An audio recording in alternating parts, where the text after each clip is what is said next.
Assalamualaikum warahmatullahi wabarakatuh. Untuk pertemuan satu ini saya lanjutkan lagi dengan video materi penjelasan untuk pertemuan satu, ya. Karena tadi sempat terputus, ya.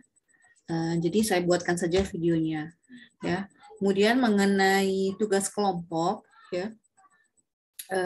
Tadi kan saya suruh satu kelompok itu 2 orang. Ya, tapi saya ganti aja, jadi satu kelompok itu 3 orang, ya, jadi maksimal 3 orang. Ya, jadi kalau misalkan mahasiswa tersebut ada yang kerja atau ada kesibukan dengan urusannya gitu ya, nah itu wajib tetap harus buat, ya, harus ikut andil dalam tugas kelompok ini. Jadi satu kelompok timnya itu jangan sampai tidak ada yang bekerja. Ya, semuanya harus kerjasama. Ya, jadi harus ada andil bagian, ya, dari laporan yang dibuat tersebut. Ya, untuk nama-nama kelompoknya, ya, nanti saya minta datanya mungkin di sekitar pertemuan ke-6 lah, ya, pertemuan ke-6. Ya, supaya saya minta data kelompoknya, lalu kita tentukan nanti, ya, dengan diundi atau dikocok atau diacak random, ya, untuk jadwal presentasinya, ya, karena kan presentasi nanti akan dimulai di pertemuan 9 sampai pertemuan 14, ya, nanti tinggal dibagi-bagi saja. Oke. Tadi agak sedikit kepotong, ya. Kita mulai saja untuk materi slide-nya.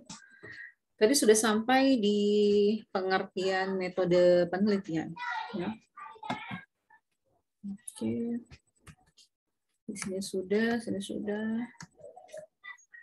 Ini definisi penelitian. Nah, kemudian kita masuk ke tujuan penelitian. Ya. Apa sih kenapa sih harus membuat penelitian gitu? Kenapa harus melakukan penelitian? Ya, di sini tujuannya, ya, yaitu mengubah kesimpulan-kesimpulan yang telah diterima, ya, jadi atau sebelumnya sudah pernah dibuat gitu. Jadi ada sebuah apa namanya? Ya, misalkan ini kita membuat kan ada rumus, ya, rumus bahwa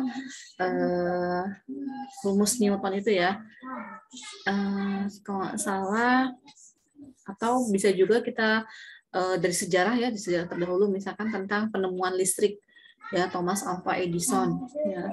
Nah, kita ingin melakukan penelitian tuh, kira-kira benar nggak sih listrik itu ditemukan oleh beliau gitu kan. Nah, berarti kita harus melakukan penelitian, kita harus cari dalil-dalilnya atau penelitian sebelumnya yang sudah dilakukan oleh orang lain gitu, ya. Jadi penelitian umumnya bertujuan untuk mengubah kesimpulan-kesimpulan yang telah diterima ataupun mengubah dalil-dalil dengan adanya aplikasi baru dari dalil-dalil tersebut. Jadi setelah kita melakukan penelitian, kita menemukan jawabannya nih, oh ternyata penemuan ini tidak seperti ini, atau oh ternyata tidak seperti ini gitu.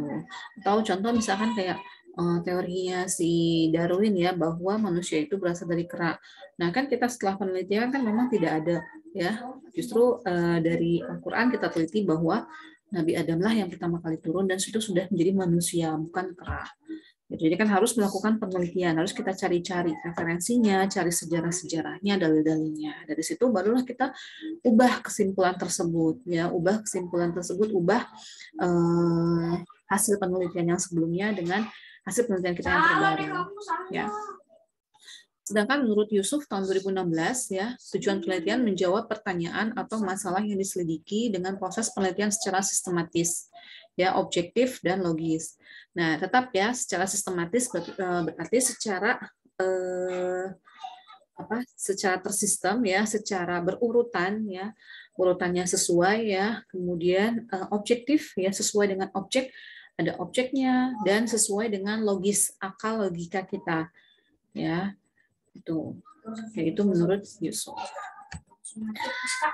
Oke, lanjut ke proses penelitian ya. Proses penelitian adalah rangkaian tindakan apa saja yang dilakukan dalam melaksanakan penelitian. Nah, jadi ini kita ada prosesnya ya atau tahapan-tahapannya ya, prosesnya. Jadi kayak kita mau masak gitu ya istilahnya. Prosesnya apa saja sih, gitu kan? Tahapannya apa saja. Nah, di sini menurut Michelson dalam Swarjana ya, dalam Swarjana ini tahun 2012, proses penelitian terdiri atas yang pertama adalah identifikasi pertanyaan penelitian. Nah, identifikasi di sini maksudnya kita akan melakukan identifikasi dulu. Misal mencari dulu ya, mencari apa sih yang permasalahannya gitu. Ya.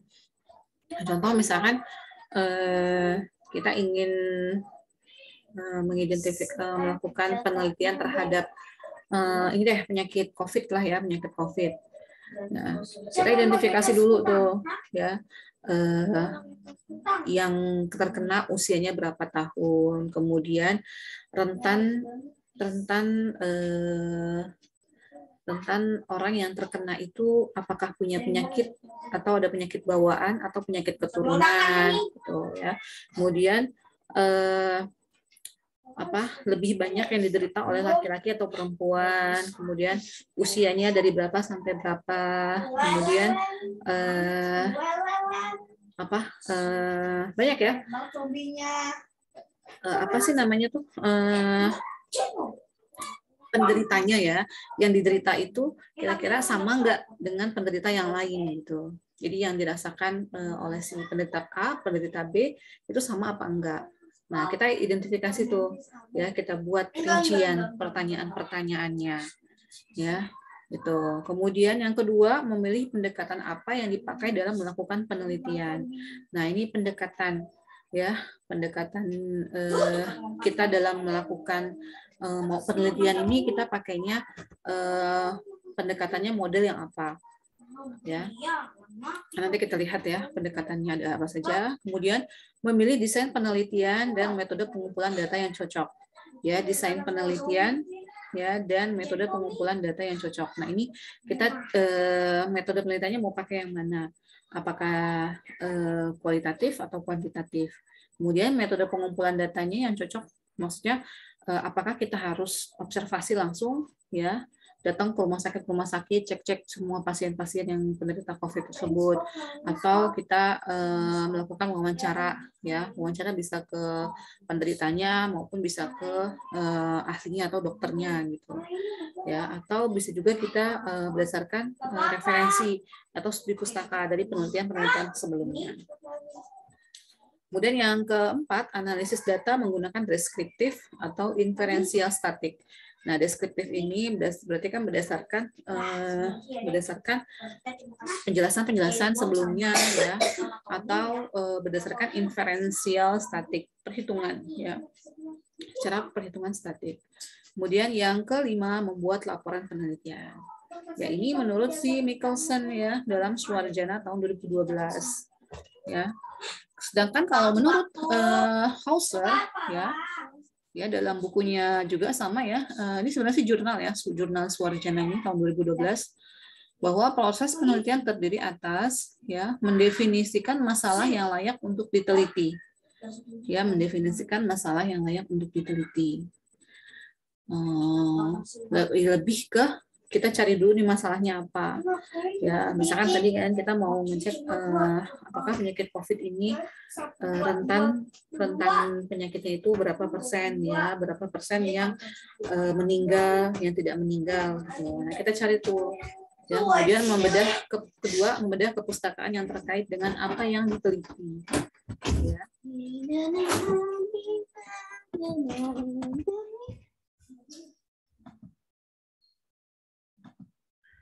Oke, yang ketiga, memilih teori yang relevan ya dengan masalah yang diteliti sebagai dasar penelitian dilakukan. Nah, ini kita cari teori-teorinya yang relevan atau yang sesuai dengan masalah yang kita ambil. Ya. Contoh tadi kan kita mau meneliti tentang penyakit COVID ya. Berapa persen dalam menimbulkan kematiannya. Kemudian nomor 4, mendesain penelitian yang akan dilakukan dengan mempertimbangkan rumusan masalah dan tujuan penelitian. Ya, jadi kita desain tujuan penelitiannya tuh mau ngapain ya, arahnya apa. Kemudian kita merumuskan masalah. Kita cari masalahnya. Oh, ternyata COVID ini menderita meninggalnya tuh berapa persen, yang sembuh berapa persen.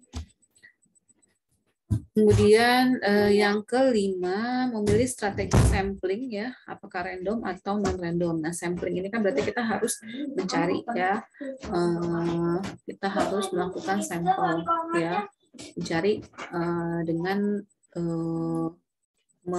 melakukan melihat langsung gitu ya, secara random ataupun non random. Keenam, menentukan strategi pengukuran dan alat ukur yang digunakan. Ya, strategi pengukuran. Nah, kira-kira nanti kita mau menghitungnya dengan menggunakan apa? Apakah dengan aplikasi? Ya, kemudian ketujuh, mengumpulkan data. Ya, sudah ketemu tuh data-datanya. Ya, nanti dibuatkan variabel A, B, C atau variabel X, Y dan sebagainya. Lalu analisis data. Ya, kita analisis. Kemudian ke-8 baru kita mengkomunikasikan hasil penelitiannya. Baru kita umumkan gitu hasil penelitiannya.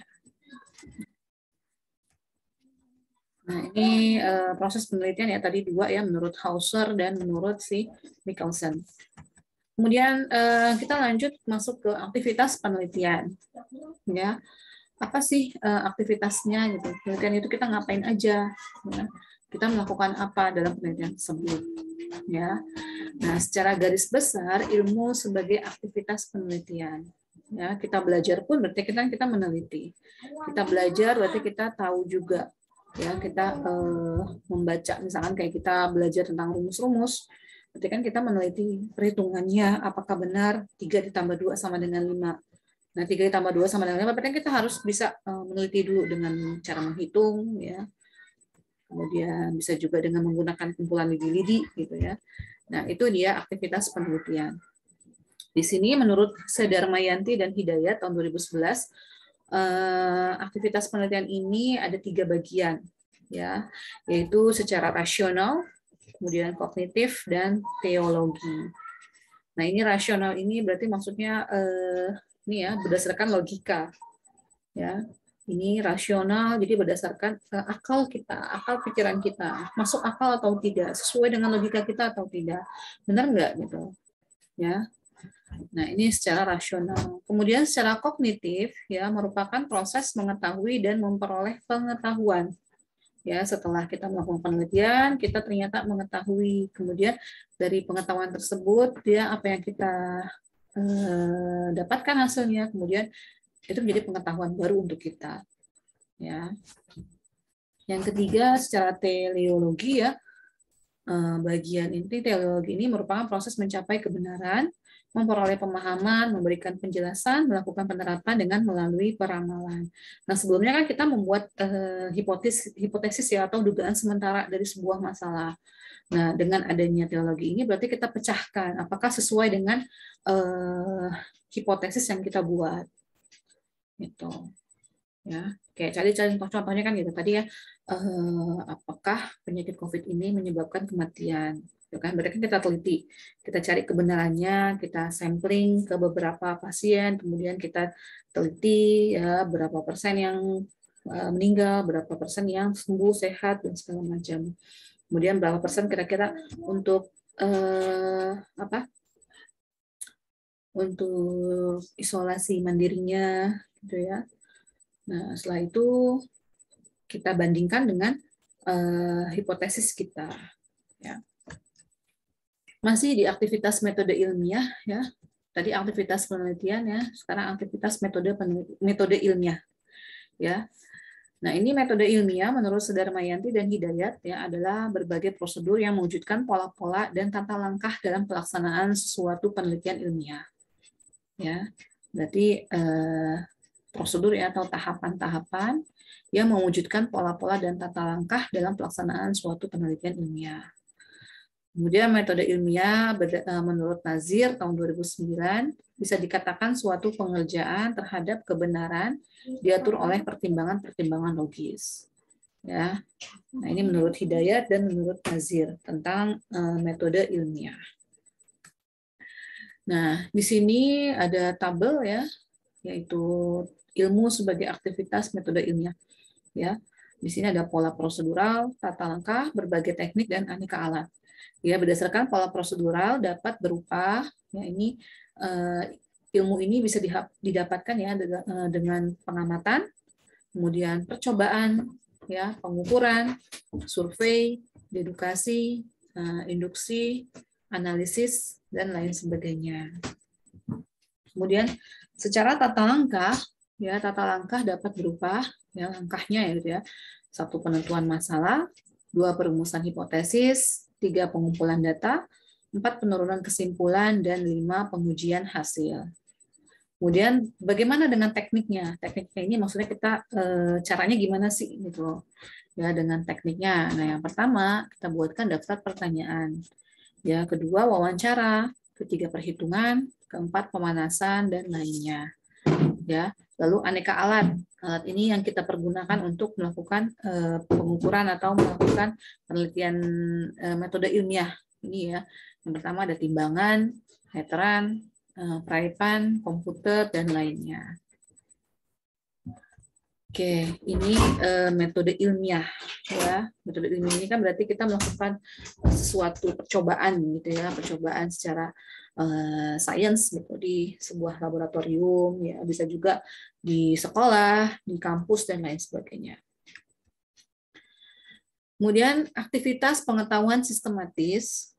Ya, secara sistematis berarti secara terstruktur, secara bertahap ya sesuai dengan urutannya gitu. Ya. Nah, ilmu sebagai pengetahuan didasari oleh 3 teori kebenaran. Ini menurut Nur tahun 2016. Ya. Yang pertama secara koherensi atau konsisten. Konsisten ini berarti nggak berubah-berubah. Oh, rumusnya tetap dari lalu ke lalu sampai sekarang masih tetap sama. Contoh misalkan rumus teorema Pitagoras ya dalam menghitung segitiga tuh ya. Nah, itu kan misalkan AB sama dengan misalkan C sama dengan A kuadrat ditambah B kuadrat. Itu kan sesuai konsisten, tidak berubah. Gitu ya. Kemudian yang kedua korespondensi ya. Nah, korespondensi ini maksudnya pernyataan sesuai dengan kenyataan. Ya. Kita ngomong tuh sesuai dengan fakta, sesuai dengan kenyataannya. Ya, dan pragmatis ya, pragmatis ini kegunaan di lapangan ya, sifatnya itu bagaimana manfaatannya ya, kebergunaannya. Oke, ini aktivitas pengetahuan sistematis. Nah, ini koherensi ya, tadi ya bahwa pernyataan dikatakan benar jika pernyataan tersebut konsisten dengan pernyataan sebelumnya. Jadi selalu sama gitu, nggak berubah. Ya, koherensi dalam pengetahuan diperoleh melalui pendekatan empiris atau bertolak dari fakta.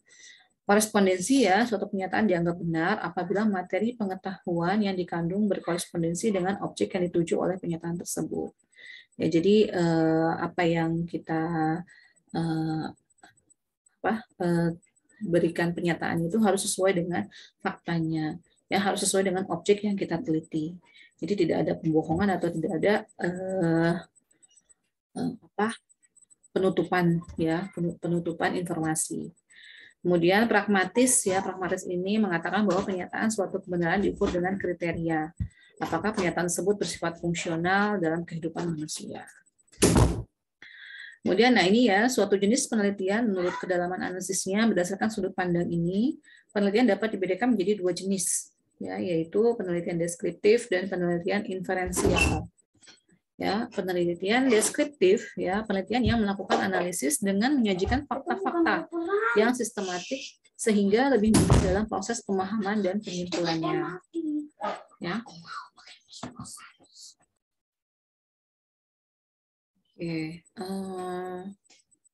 jadi penelitian deskriptif ini kita melakukan analisa ya dari penelitian sebelumnya dengan menyajikan fakta-fakta ya, fakta-fakta dari penelitian sebelumnya, kemudian kita buatkan secara sistematik ya, secara terstruktur.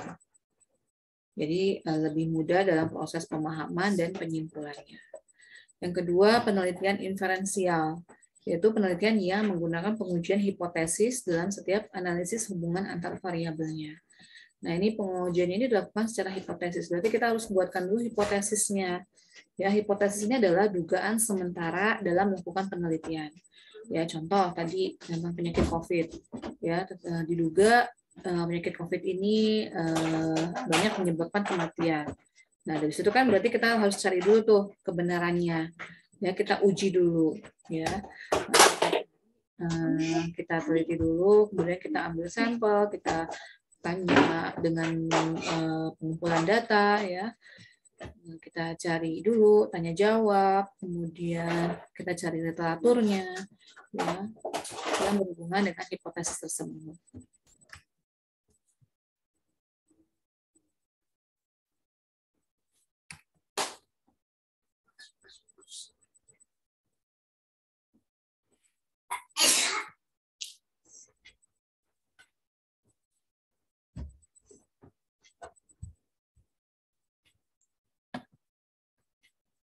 Oke, tunggu sebentar.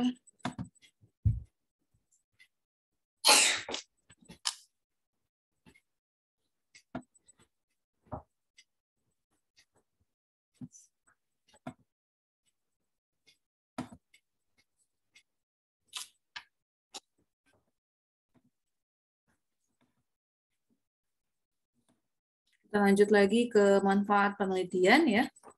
Nah, ini manfaat penelitian.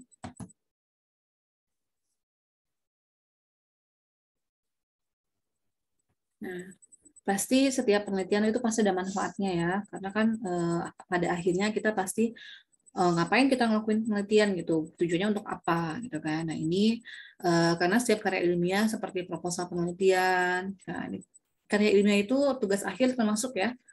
Tugas akhir ini skripsi itu termasuk dalam karya ilmiah, ya.